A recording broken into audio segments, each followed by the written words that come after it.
7-yard line. That's a great call, too. Playing fake, and Bubba will put it up, throws over the middle. Touchdown.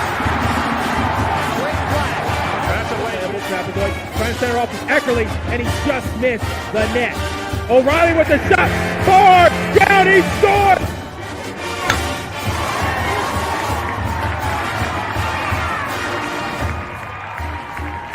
From behind for a month. Now with the lead, they're getting a little wobbly. Philadelphia, they won't get him. Wow! Edwards pulls up and buries the flag.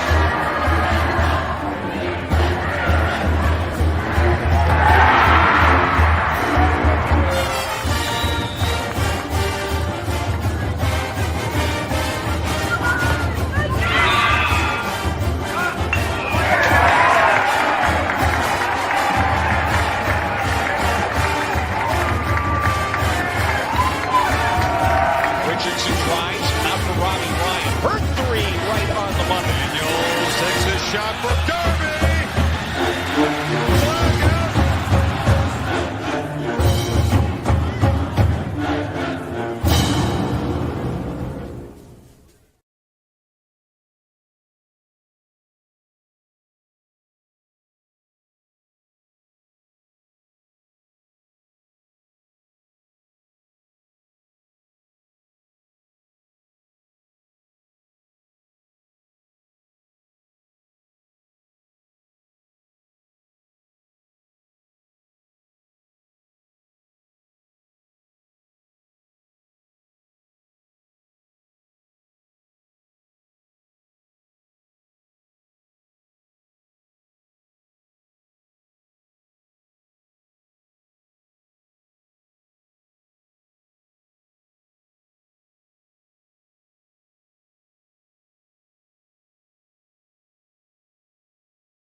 What is up, my Pitchfork Lunch peeps? Happy Taco Tuesday. Hopefully you're going to have some spicy ones, a little bit of spice to it, because this show is going to be fun and have a little extra spice to it. But I am Michael Caratanudo at Diablo00 on X, artist formerly known as the Twitter. You guys know you can see the show live there every day, Monday through Friday, 12 to 1. Also, guess what, guys? You can see it on my IG as well at michael.caratanudo.5 on the good old IG. And yes, I know you guys do know.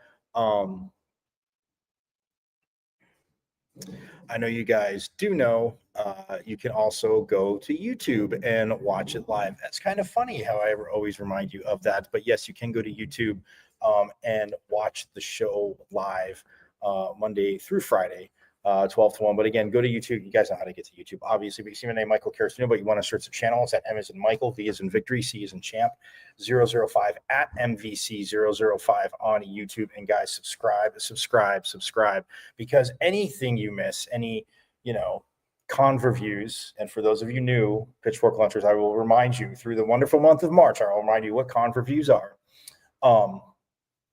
People say, oh, you have people on your show, it's an interview. No, they're conversations. Yes, we find out about their team. Yes, we find out about X's and O's stuff. But again, we get to chat with coaches, players, alum, voices, insiders, all that awesome stuff. We do it right here on Pitchfork Lunch, as you guys know, highlighting Sun Devil Nation, which, of course, is phenomenal. Being an alum, yes, Homer show. But anyway, you can subscribe to the YouTube channel and go back and binge watch season 1 as we are well into season 2, just absolutely rolling here on Pitchfork Lunch. So, again, YouTube. It's at M as in Michael, V as in Victory, C as in Champ, 005 at MVC005 on YouTube. And guys, subscribe, because you're not going to want to miss today. Before I get to the last part, Sun Devil Hockey head coach Greg Powers, as they get set for their NCHC quarterfinals game, which will be at Mullet Arena Friday, Saturday, and Sunday if necessary. Hoping not. Love to see a lot of hockey, but we don't want Sunday to be necessary because we want the Devils to take care of business in the barn at Mullet Arena. But if you, let your friends know, Coach Power is going to be joining us in a little while. We're going to talk to Jeff Metcalfe first. Obviously covered Sun Devil sports, Olympic sports for years. Well, women's hoops, Olympic sports, but we're going to talk to Jeff Metcalfe first. And then Coach Powers has just been, again, so gracious in joining us. Or he'll join us, and that'll be phenomenal. So let your friends know, man. Again, Pitchfork Lunch, we get the coaches. Plus, he's another alum coach, so forks up to all the coaches. But again, extra forks up to the alum coaches. So yes, he will be on here. So you're going to want to, again, watch on YouTube, subscribe to the YouTube channel if you miss it. Also, as you guys know, you can also listen to Pitchfork Lunch on the best internet radio station on the web, the greatest internet radio station on the web, the Casual Sports Radio Network. All you have to do is go to www.ksrnaz.com. Page will open up, click listen live, hit play Monday through Friday, 12 to 1. There is Pitchfork Lunch. Absolutely awesome.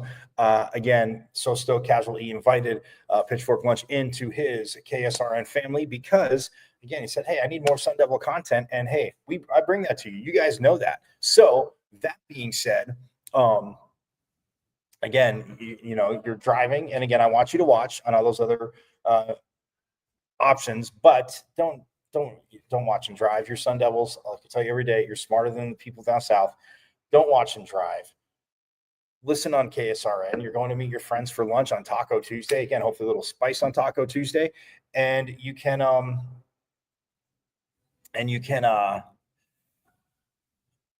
listen on the way there because you can stream it through your Bluetooth. Like I said, so just again, go to www.ksrnaz.com. Bam, page opens up, click listen live, hit play, Pitchfork Lunch, bam. So you're driving. And then when you get to where you're going, you can watch, again, whether it be on X, on IG, on YouTube, you can watch, or, again, just keep listening. It rocks. But when you're at the KSRN website, please subscribe to all their socials because, again, not just awesome content, Sun Devil content that we have here, the phenomenal content we have here on Pitchfork Lunch. Casual E's got you covered when it comes to the Cardinals, the Suns, the Diamondbacks, the Mercury. He has all of you covered.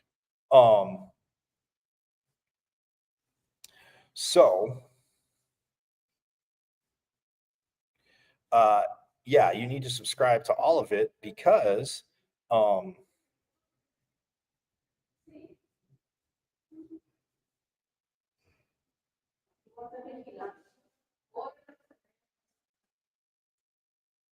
Because, again, he will keep you up to date, comprehensive coverage, like I said, Diamondbacks, Suns, Cardinals, Mercury. It is all there. Casual E has you hooked up. So, again, go to www.ksrnaz.com, click Listen Live. Your page will open up, click Listen Live, hit play, bam, Pitchfork Lunch Monday through Friday. You can check out all the other programs. He will get you caught up on his inside view of, again, those other teams as well. So, again, definitely worth it. So, but like I said, Coach Powers is coming up. Jeff Metcalfe is coming up in a few minutes. We're going to talk, obviously, again, it's not all rainbows and unicorns. You know, I thought they fought hard, but it's been a tough few years for Sun Deil Women's Hoops. So Natasha Adair has been let go, and Graham Rossini now has to start the search for a new women's basketball coach, obviously underway. Jeff Metcalfe will talk about that.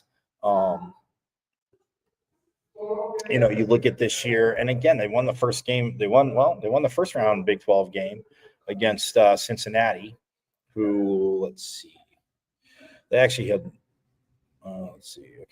they only played Cincinnati once, and they did lose 73-66. But then they turn around and beat them 82-75 in the first round on the 5th of March, last Wednesday, most phenomenal day of March.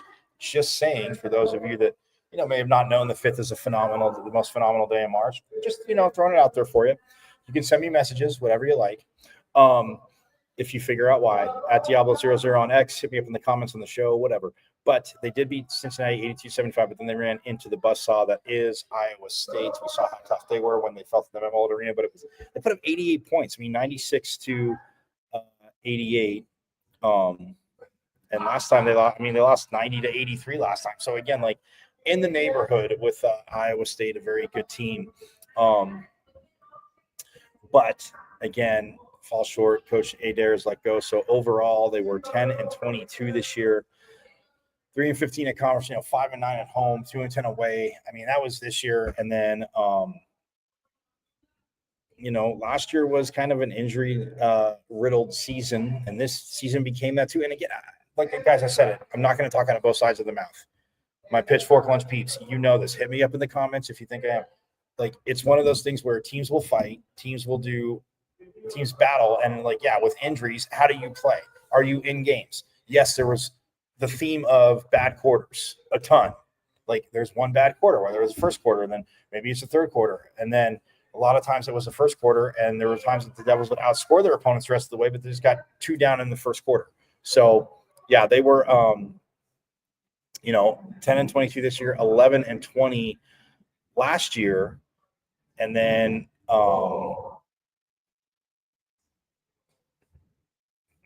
the year before that, Coach Adair's first, they were 8-20. And again, you guys hear the losses, and it's about winning and losing, but it's also about developing a team, and it will become a thing into recruiting too. So, look, we're going to get into all that. I'm going to take a quick break. When we get back, yes, the awesome reporter that always still educates me. And look, if you're not willing to learn new things every day, we'll talk about players and things like that, but always making me feel smarter when I'm talking about other Sun Devil stuff. So Jeff Metcalfe will join us. So we're going to step aside and have more Pitchfork Lunch coming right up.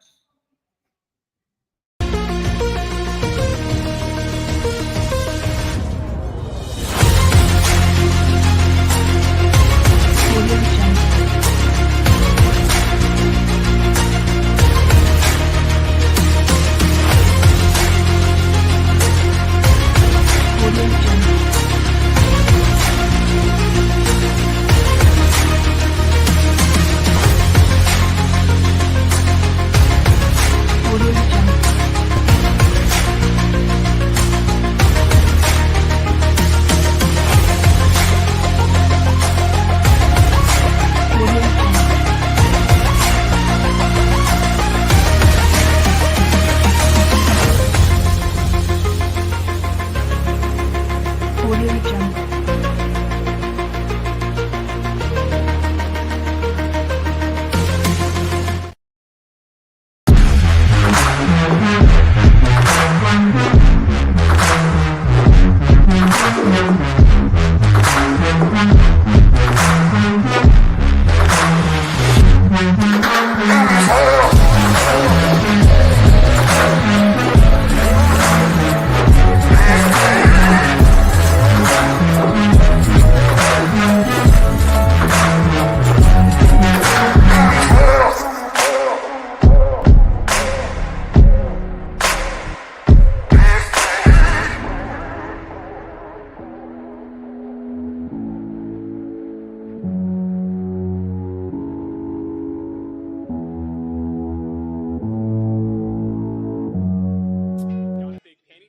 You've been putting off because you don't think you can afford it? Well, it's time to call the team at Customer First Solutions. Customer First is your one-stop shop for all home repairs, from full interior and exterior painting to handyman services, drywall repair, electrical, and plumbing. Customer First has the most competitive prices in the Valley. Your flat rate quote is based on the square footage of your home, and that includes wall repair. All Customer First technicians are licensed, bonded, and fully background checked for your assurance. Call or text Customer First Solutions at 480-877-0255 for your free quote. Customer First Solutions, where our customers and their homes are. This is the sound of a racing heart.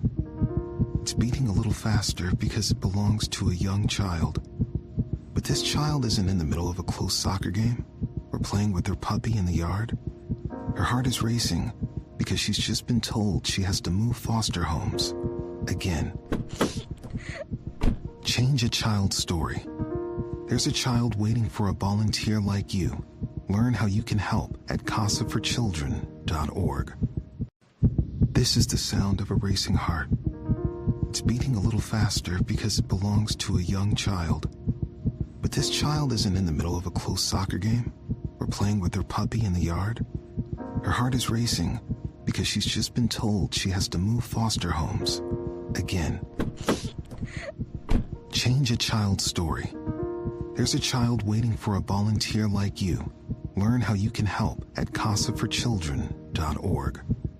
KSRN has an inside track on all things sports, with topics and opinions from former players and local personalities. Catch 15-year NFL veteran Ed Smith and Jay Adams on Easy Sports Talk every Saturday. Unfortunately, with this back and these knees, I don't quite have that ability, or at least I use. For all things Arizona Cardinals, tune in Monday nights with Casual E and Sean McConnell. Bird Gang, I know it's another tough loss, but keep encouraged. We miss you, BA. And now you can exclusively listen to former Arizona Cardinal Jeremy Bridges on his show, JB and Benny Blue Review. Exactly. Don't be dumb. Sending a message out to the world. Always relaying that message. Don't be dumb. Yes, your guy, Benny Blue, comedian extraordinaire. Exclusively on KSRN, Casual Sports Radio Network.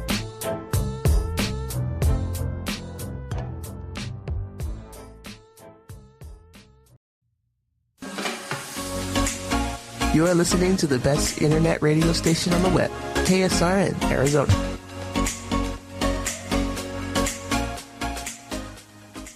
Yes, for those listening on KSRN, you are listening to the greatest internet radio station on the web. I am Michael Carrasco at Diablo00 on X, artist formerly known as Twitter. Check out Pitchfork Lunch Live there every day, Monday through Friday, 12 to 1. My IG, Michael.Carrasco.5. The YouTube at MVC005 on YouTube.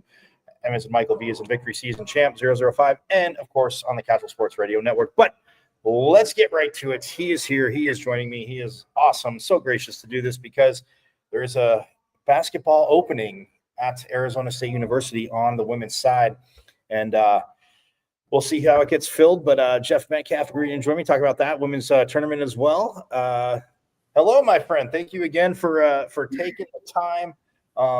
Well, I mean, look, we'll get right to it as you have been doing the women's basketball rankings for the Wilner Hotline and AZ Sports 360 plus freelance doing that as well. But man, I mean, look, Coach Adair came in, Jeff, and I mean, you can see obviously the excitement when she first got here, and you know, some players leave, you hit some on the portal, you get some injuries the first year. injuries to second year and injuries to third year seem to be a theme, but couldn't turn it into many wins. So how would you sum up her time here? Hi, Michael. How are you doing? Oh, yeah. I mean, well, hey, I'm talking to you. Hey, real quick, it is a great day because I get to talk to you and have you on and your knowledge. And Coach Powers is going to join me too. Yeah, well, good luck to them this weekend. Yes. I know they're right there in the pairwise, to getting into the NCAA tournament or not. And hopefully what they do this weekend will elevate them to get them in. Absolutely. The year they made the tournament was so exciting. And they were still at Oceanside at that point, but now to have what they have at Mullet Arena and, potentially get back in, I think it would be fantastic. And, playing this conference series at home is just it's going to be a huge weekend. Yeah. Real quick, I wanted to say to you, I want to say to you to get the quarterfinals here and best 2 out of 3. And, I was saying at the top of the show, Jeff, that, I go, Friday, Saturday, Sunday. I go, wait, I just want it to be Friday and Saturday. ASU win. As much as we love hockey, we don't want to play Sunday. Yeah. And obviously that would be the best for, the rankings from a rankings perspective to sweep them. But so good luck to Greg. And it's just amazing what's happened. You think back to when they started at Oceanside, how it developed there, back to the club days and to where it is now. I know there are people that think that they should have renovated Desert Financial Arena first before they built the hockey arena. You can argue that all day long, but it certainly developed, elevated this program to where it is now. Oh, yeah. And I think everything I'm hearing, we're on the verge of actually getting the Desert Financial thing going. So hopefully, that'll be the next capital project here. Right. And you know what? It's funny because before we got off, we'll circle back to that. But yeah, as I'm going to say to you, as you and I have spent many a night at Desert Financial in multiple sports, yes, we do know. It is nice, but it does need to be. There are renovations that need to be made. But yeah, I was shaking my head no because, and I'll talk to Coach about obviously being over at Oceanside because you can't talk to him and not bring that up to, like you said, where they are now. But yeah, I was not for renovating this first and waiting for a hockey arena longer. No way. But that's just me. What do I know? But let's get to it. And I think, the thing about Desert Financial is obviously critical to how the success that both basketball programs are going to have. Right. And you can't discuss really what's happening here with either side of that, men's or women's, without saying, they got to do something about the arena.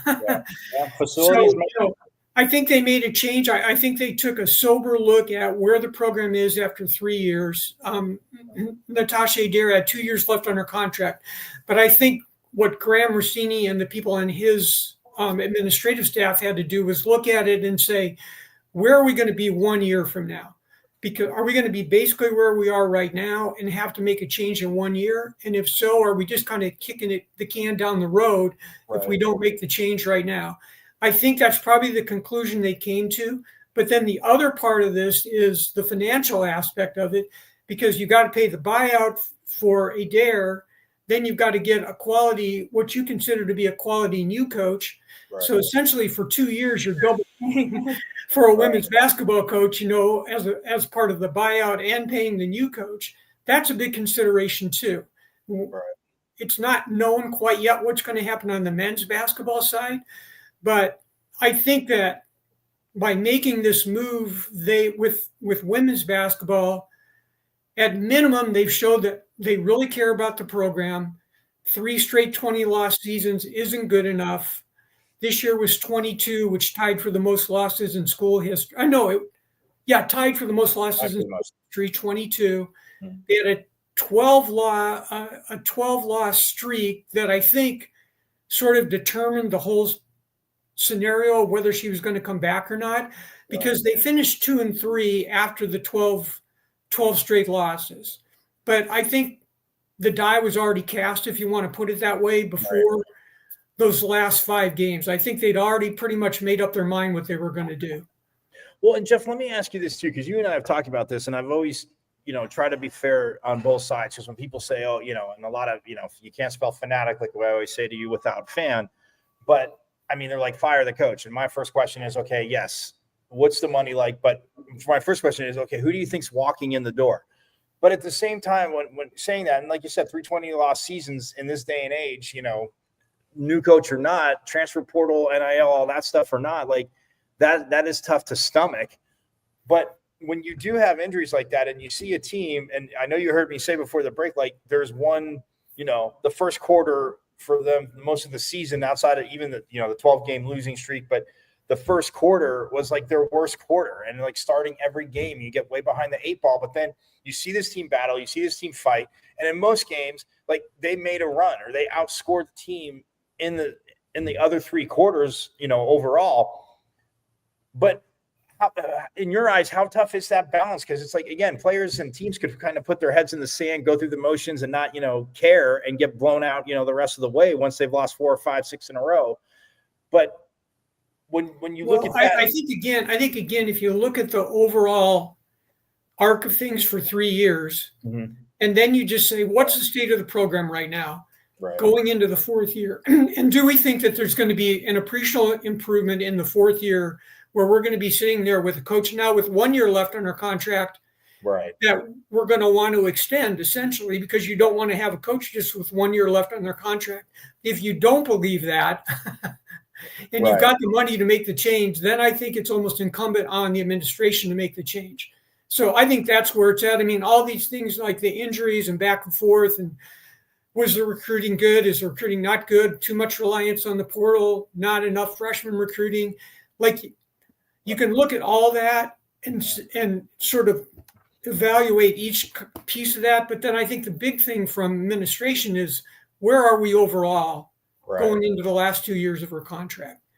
I think that's the biggest thing. And I think one other thing that's really important is where women's basketball is as a whole right now.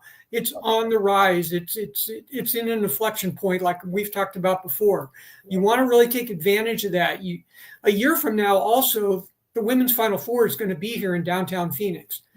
So think about it this way. If you don't make the change now, things don't improve.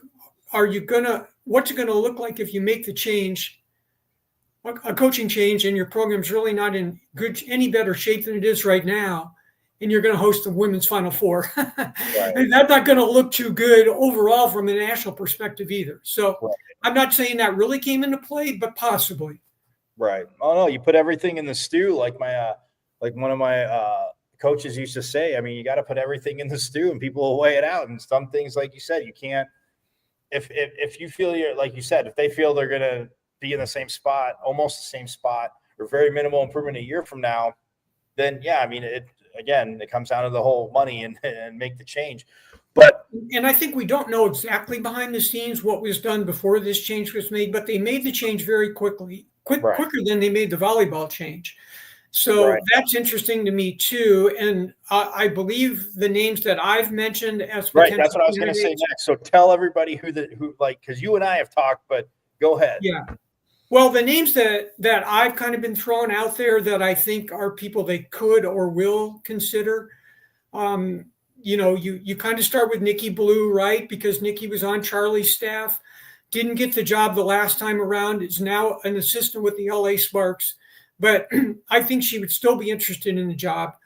And she's got ties to the Valley, having been at Grand Canyon and at ASU. So I think that's one candidate. I think the other candidate with the most ASU connection that people are going to recognize is Breanne January, who hasn't been a head coach before, but currently is coaching in the G League. She also was an assistant with Charlie, and she's been an assistant in the WNBA too, not to mention her long WNBA playing career. And then the two current head coaches that I think are viable candidates here are Molly Miller at GCU, who is just having an incredible season, the WAC Coach of the Year. I think they've won like 22 games in a row or something. They beat ASU this year. And then I think Lindy LaRock at UNLV, which they won the regular season in the Mountain West, and they're in contention to win the tournament title and go to the NCAA tournament. I think she's the other one. So I think you have 4 really strong female candidates. There could be others that come into play. There could be men that come into play. I always think for these kind of jobs that it's more likely that a woman is going to be hired. But, I wouldn't say that's automatic either. Some people have thrown out the name of the Portland coach. Portland's having a really good season. That's a male head coach there at Portland. So, we'll see exactly how it plays out. But I guess initially right here, the 4 women that I mentioned, I'd be somewhat surprised if one of those 4 isn't the person who gets hired. Yeah, I mean, between LaRoque and what's Grand Canyon's coach's last name? Why can't I remember it? Molly Miller. Molly Miller. Yeah, but they're 32-2 because Grand Canyon, as you know, went 16-0 in conference play this year, and UNLV went 16-2 in up top, like you said. And yeah, when you had said those, and I mean Molly Miller obviously being in the backyard, and I also said to you, it's interesting you say that because the beach volleyball team was able to snag Coach Rohr over from Grand Canyon, and she had taken them to the tournament. And then last year, her first year as head coach, she takes ASU to the they go through the beach season and they go to the tournament last year in Alabama. So yeah, so there is a history of doing that, right? Of taking someone from GCU, and there's also a more significant history of trying to take ASU alums and put them in position. We've seen that in numerous programs. Yep. Greg Powers is an example. Yep. Kenny Dillingham. Go on and on. Zeke Jones, all over the place, really. And I talked to Herbie Boehm. I had Coach Boehm on. Yeah, obviously, he was an alum, and he was gracious enough to come on after the men and women win the national championships. Anytime I can say that, of course, on my show, Jeff, I like to rub it into the rest of the people down south and the rest of the colleges, people that yap away. But no, all kidding aside. But yeah, it's and that's the one thing about Bree January. Okay, so she's got that going for her. Right. Assuming she wants to coach in college, she could be maybe just, I want to stay on a pro track and just coach in the pros and not coach in college. That's a possibility. But if she wanted to coach in college, this is the one that makes the most sense. Now I think you've got to surround her with some, kind of like what happened with Willie Bloomquist. You got to surround her because Willie hadn't coached before either. He had less coaching experience than what Bree January has. Right. So I think you would surround her with some veteran type people that could help her, going forward in these early years here, and then take advantage of it. It would be almost like a little bit like what happened when they brought Charlie in from NAU. She had only been a head coach for 3 years and was a young person coming in from NAU. So it would almost be a little bit like that. And the interesting part is that they had been, the 3 years before Charlie came here, they had been 20-60 combined. Yep. The 3 years under Natasha was 29-62. So, it's somewhat comparable. The circumstances are different. Natasha, of course, had to replace Charlie. That's a really difficult thing to do. She had successfully replaced other coaches at Delaware, and I believe Georgetown, but it was a big challenge trying to come in and replace her here. They always say it's the person after the person. The first person that replaces the quote unquote legend. Yep. Good luck. That's what I was going to say to you. Nobody wants to be the person after the person. You want to be the person after the person. Right. And that might be apply in this case too. And I know she's happy with what she's doing because you and I kid around. But if Miss January were to come to the staff, I mean, I don't know. Maybe she gets it's a little less different. Maybe she gets Charlie as an assistant. Maybe she could talk her old ball coach to being her assistant. I know it won't happen. I know she would definitely do everything she could to help her. She's working in the scouting capacity with the Mercury right now. Right. So I don't know if she would want to come back and do that. She did when Nikki was the interim head coach for the Mercury. Charlie joined her staff for those last 25, 28 games or so of 2 seasons ago. So whether she'd be willing to do that, I'm not quite sure, but I know for sure she would help her in any way that she could. Yeah, no, absolutely. All right. Speaking of obviously the tournaments are going on. People are women's sides. I mean, they're punching tickets, but I got to say, I look at, the way these teams play this year and, begrudgingly watching, UCLA and, USC since, since they help ruin the Pac-12, as I always say to you, Jeff, but no, all kidding aside, but you look at, the women's bracket in and of itself. And I should say not so much a bracket, but teams that are going, obviously UCLA, South Carolina, UConn, Paige Beckers, everybody's waiting to see her. I know she was in the full tournament last year, but healthy tournament, awesome to see. What Juju Watkins has done at USC, sooner or later, Jeff, and we'll have a conversation about this another time. It might not be one and done for women, but it should be two and done because I see no reason why Juju Watkins should not be playing in the W. I really don't. And I'm not even a USC supporter, but anyway, I digress. But that's true. I get that. But on the other hand, she's not eligible to come out. So, right. that means she could be playing in the Final Four here next year. Exactly, which is awesome. I was just going to say that too. As much as I'd love to see that, I want people, because getting to see her play here, last year as a freshman, and just I remember commenting to you, I'll never forget that. I was like, God, as a freshman, yeah, she can score, but she didn't force anything. She worked the ball. Her teammates got her the ball, but she's like, okay, make the pass, hit, and she was hitting shots. I remember talking to you about it, but I'm like, God, as a freshman.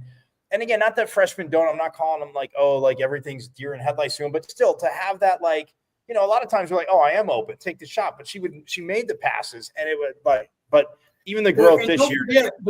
Don't forget they also added Kiki Iriafen from Stanford, who's had amazing career at Stanford before she moved to USC, and then when all the Oregon State players, or a lot of the Oregon State players left, they got Talia van Oelhoffen at USC too. So USC was already good, and then they get these kind of transfer riches coming in through the portal.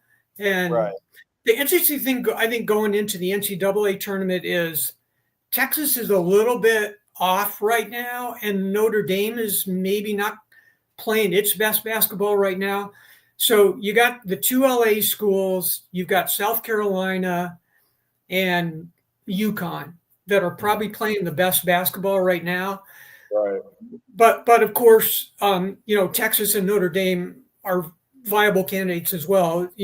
By the time they get to, let's say, the Sweet 16, they could be playing really, really good basketball again. So it's going to be among that group right there to try to get to the Final Four, not even counting anyone lower down, like a TCU. TCU's up to number 6 in the country right now. Right.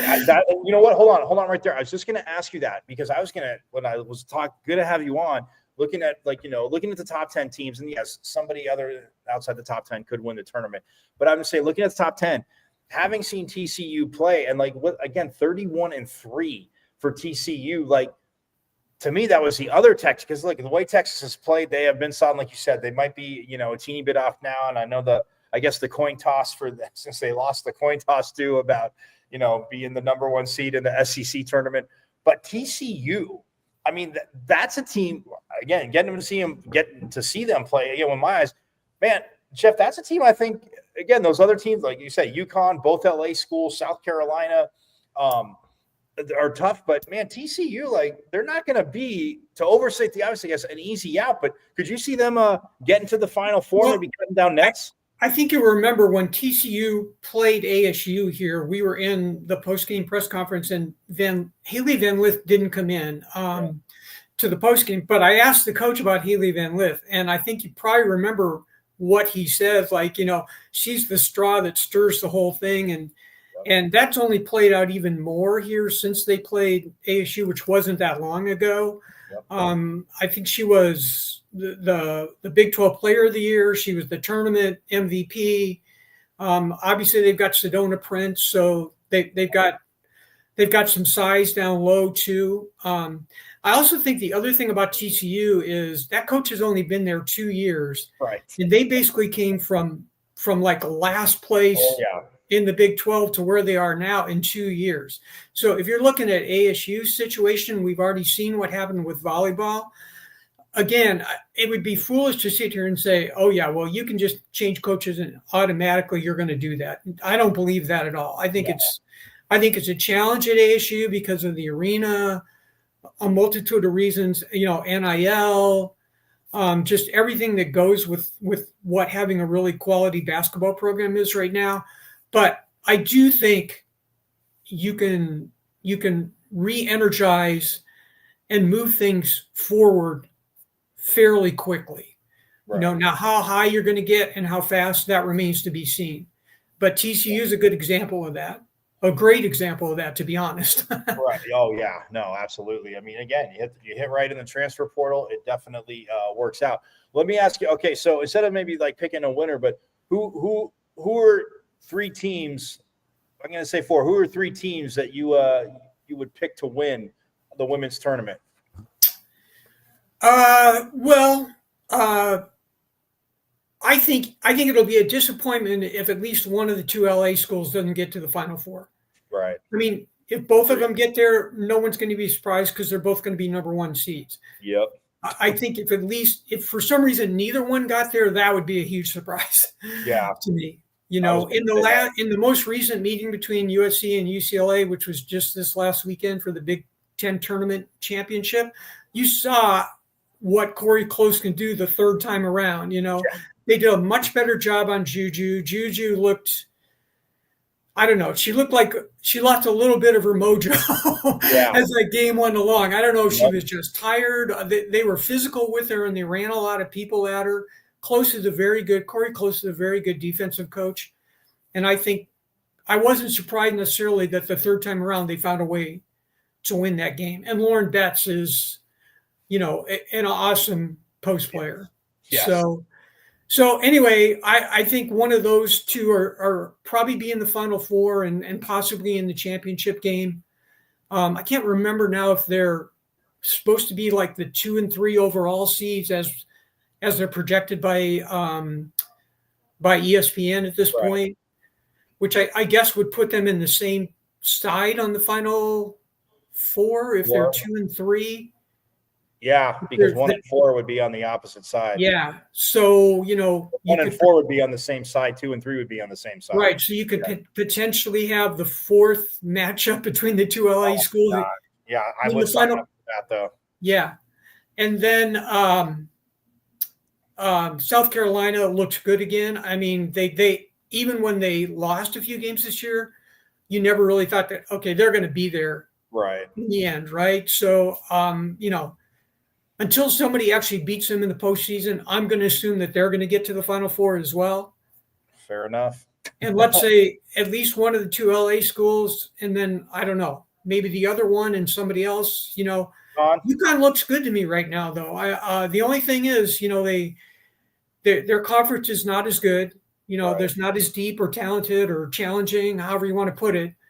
So, when they get into these, Sweet 16 and beyond games, we'll see. But they look good to me right now. And Paige Beckers is a fantastic player. She's in that same category with Watkins and Betts and Hidalgo. There's going to be some great basketball to see. Absolutely.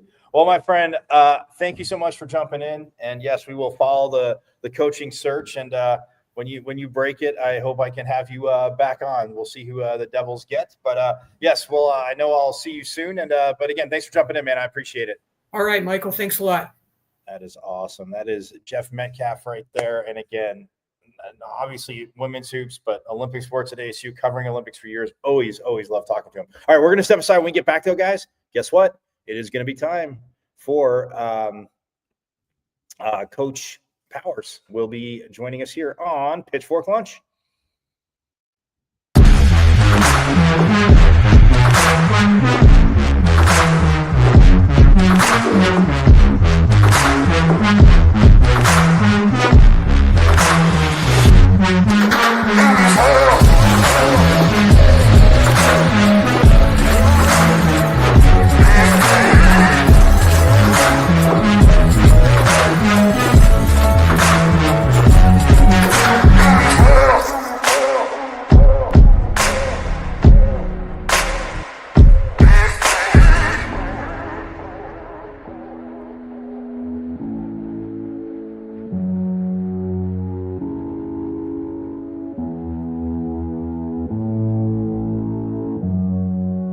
KSRN has an inside track on all things sports, with topics and opinions from former players and local personalities.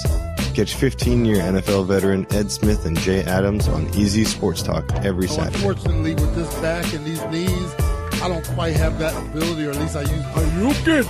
For all things Arizona Cardinals, tune in Monday nights with Casual E and Sean McConnell. Bird gang, I know it's another tough loss, but keep encouraged. We miss you, BA. And now you can exclusively listen to former Arizona Cardinal Jeremy Bridges on his show, JB and Benny Blue Review. Exactly. Don't be dumb. Sending the message out to the world. Always laying that message. Don't be dumb. Yes, your guy, Benny Blue, comedian extraordinaire. Exclusively on KSRN, Casual Sports Radio Network.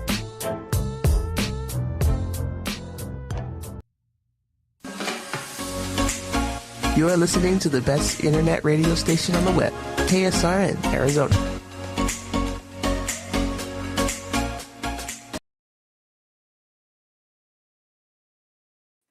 Look at this. We are back here on Pitchfork Lunch, and I am not the coolest person in this shot because this is Sun Devil men's hockey coach. You guys know him, although I just heard him say people didn't recognize him before, but being a Sun Devil, and I'm not going to call us old, but I was here when he was playing club hockey, so I was very stoked. You are old then. Oh, man. Damn. All right. Well, I guess we're knowledgeable and seasoned. How about that? There you go. There you go. But he is Greg Powers. I'm Michael Kirsten. We're back here on Pitchfork Lunch, and I told you I'd finally get him in coach. Before we get started, I do play this for every alum coach that it is part of the opening, but I play this for every alum coach because you're back here, you belong here, and it's an added bonus. I'm from Arizona, Jerry. I broke Arizona records. Rod. I went to Arizona State. Rod. I'm a Sun Devil, man. Yep. Oh, yeah. Love it. So when that movie came out, it was funny because when they were filming it, I was the freshman here, so yes, people that I'm dated, whatever, but you could have been an extra in the stadium. Me and my friends were like, dude, we're not saying that line. We're never going to get on camera. We didn't do it. But saw the movie when it came out, was here. I was back in Jersey, where I'm originally from, and I saw it again. And when he said that line, I was like, I stood up and cheered. Even though I knew it was coming, I stood up and cheered in the theater. So anyway, that is for you. I appreciate you taking the time to do this. So, I mean, let's hit it. First year in the NCHC. I've been talking about it all season long. Obviously, very excited. I know you just talked about, obviously, picked to finish 8th. But, man, going through – the independent schedule, like you guys always did. I mean, the games and the travel, the craziness. But the first year now in this conference, yes, you're still getting ready for the playoffs, but just your kind of overall thoughts of being in this conference. And I mean, it's great. I mean, it is a great conference. It's been a great experience. It's been everything we've wanted it to be. Obviously disappointed with where the pairwise is and coming in second. If you would have told me that we were second after regular season and we weren't a lock to be a 2 seed, I would have called you crazy. But we are where we are, so we still have work to do as far as that goes. But we're really proud of our guys' accomplishments in year one. Exceeded everybody's expectations, really, but our own. And we're excited to continue to prove people wrong in the playoffs. Right. Okay. So we're going to get back to the playoffs, but so many things that you've done. And I asked, like, to me, hockey and baseball, that they kind of have that parallel of. You mentioned the transfer portal. Obviously, you brought players in, players have left.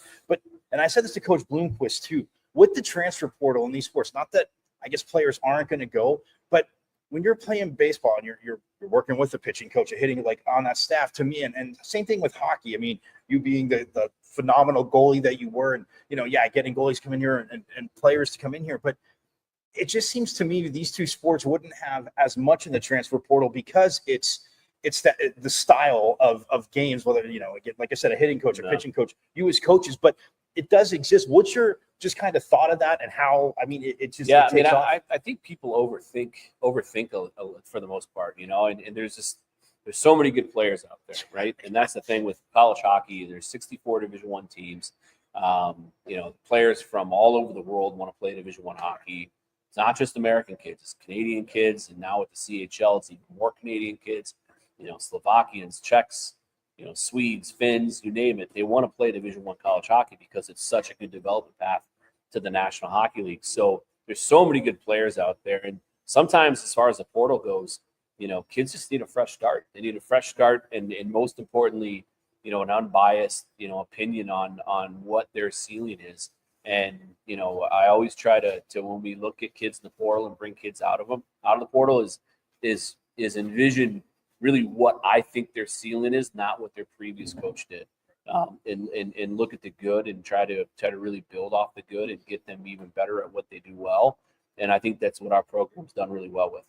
Now, from a coaching standpoint, having grown up playing soccer, I always thought, and I was center midfielder, but I always thought that goalies in soccer, literally, as you get higher up in levels, but when they're done playing, make the best coaches. And I've always said that about setters in volleyball, says to Coach Van Niel, but goalies in hockey as well. And again, you see, because how you see the game develop. And yeah, there's a lot of great coaches out there. I'm just saying when people are nitpicking and people that can split, hairs and all that stuff, coach. But when you're playing, obviously you want to play, but it was coaching something that you wanted to get into. Yeah. And do you feel that, again, not that it's ever easy, but just seeing the game develop as a goalie throughout the years, that coaching is a kind of that natural step? I think you develop certainly an IQ for every aspect of the game, because you spend your entire career, when it's not in your end, watching what goes on and watching how plays develop. And obviously, I was always a goalie. There's a lot of goalies that when a coach is up and talking systems and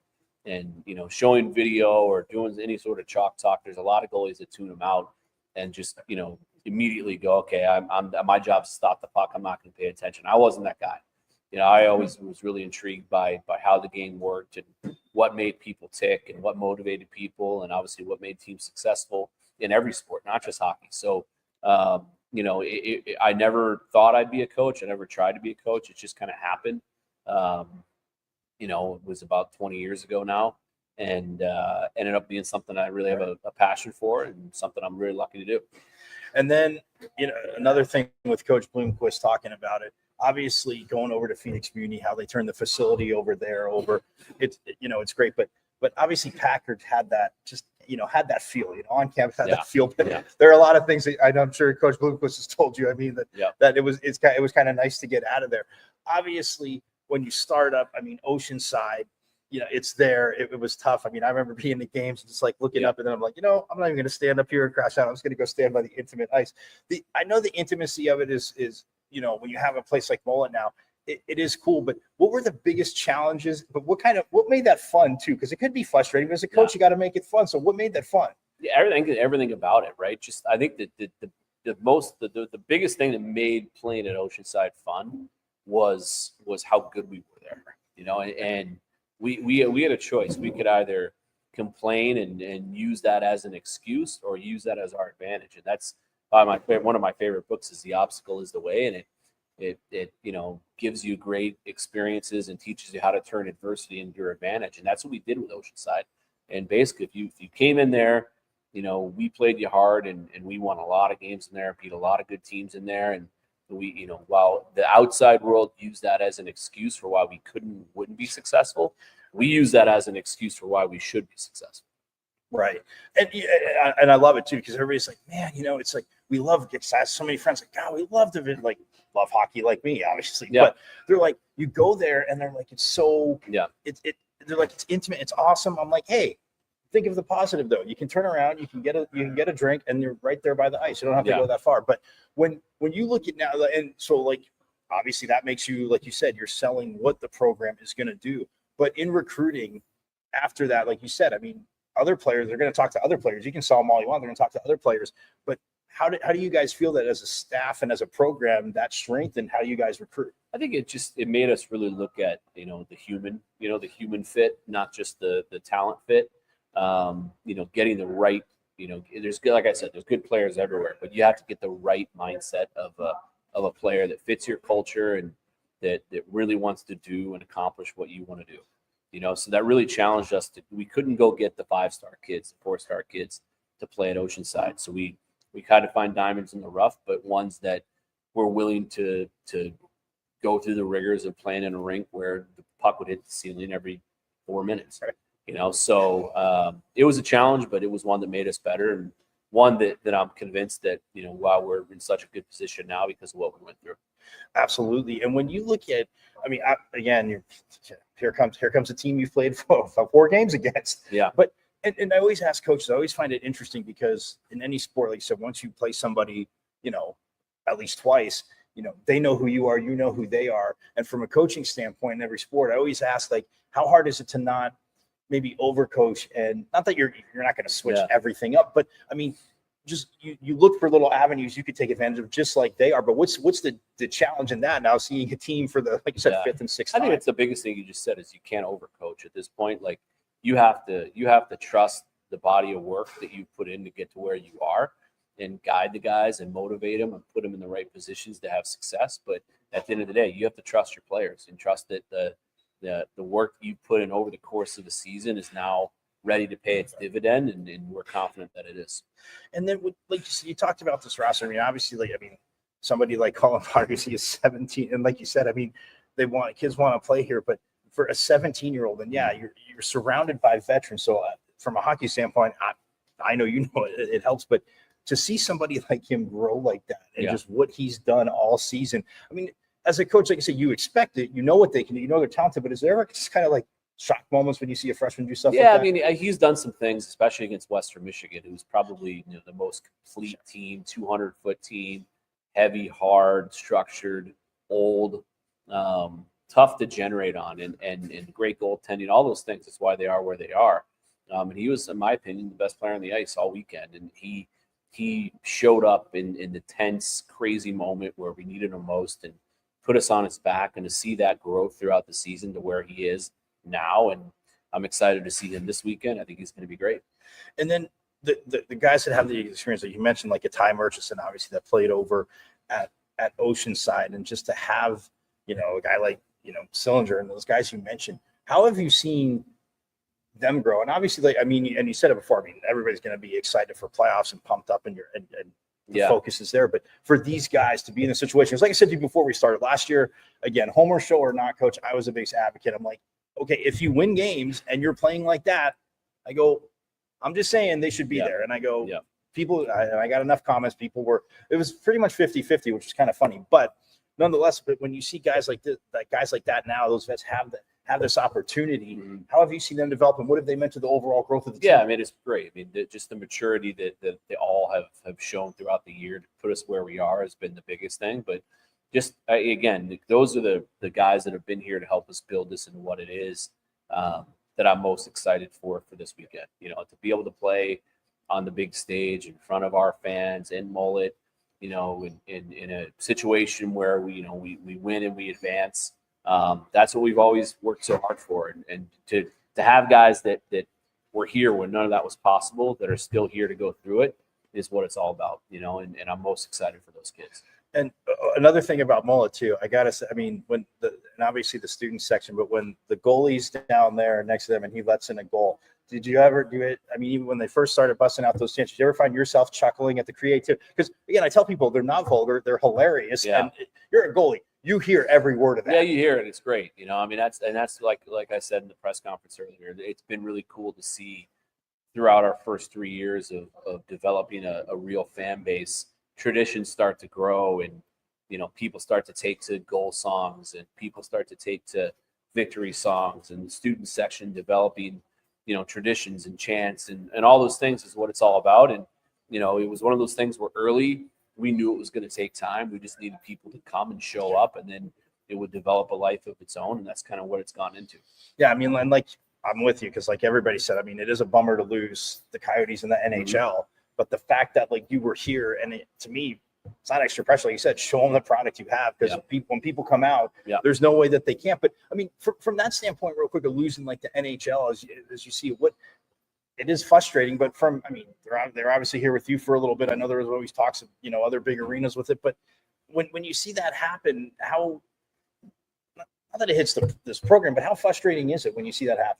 It's frustrating. Obviously, I have kids that have grown up and played youth hockey here, and the NHL being here for a quarter of a century is the biggest reason why hockey's thriving in this market. And to lose it really stinks for especially the kids. So hopefully we get it back sooner than later. It's not a bad thing for us at all.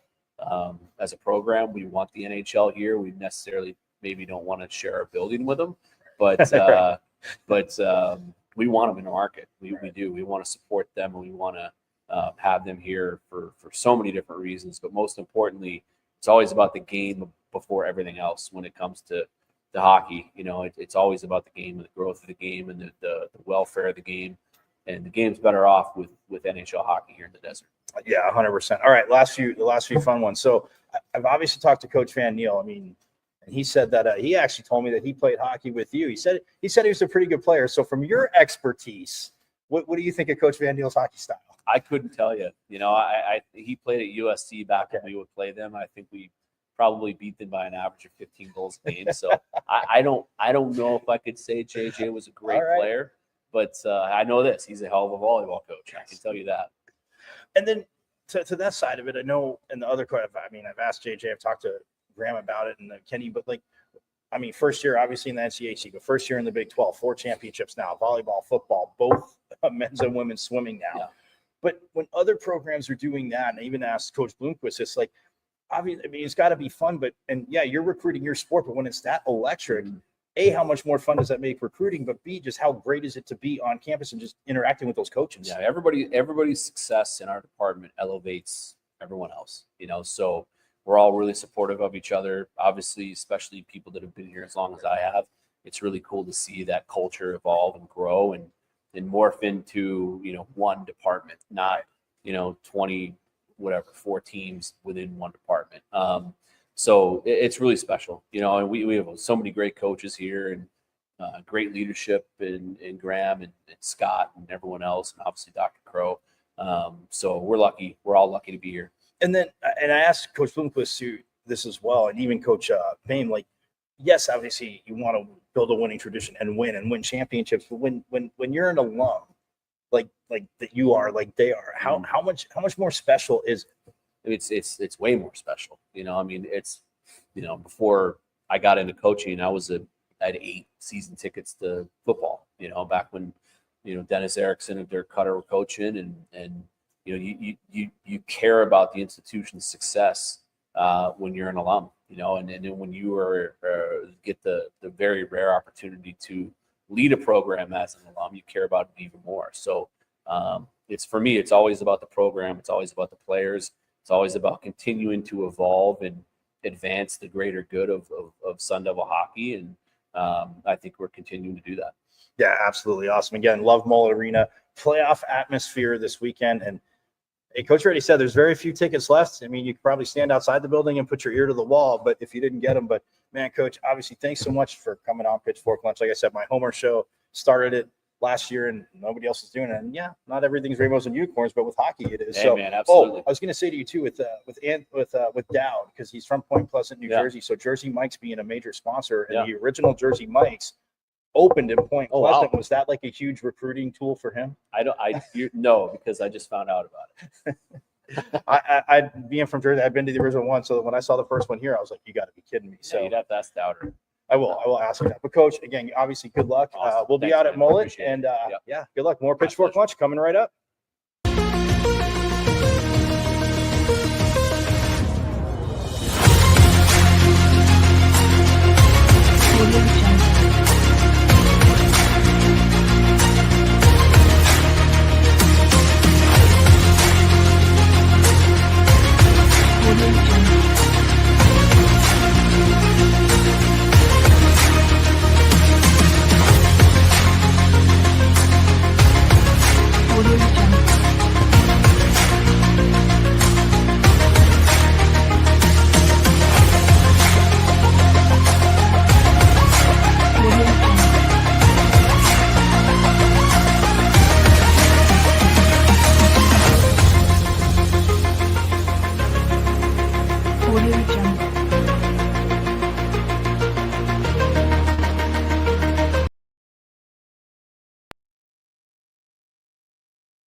All right, back here on Pitchfork Lunch. Man, thank you so much to Coach Powers for doing that. Forks Up. Again, they have, as you guys know, yes, Friday, Saturday, and Sunday, Minnesota Duluth will be back here in the Valley.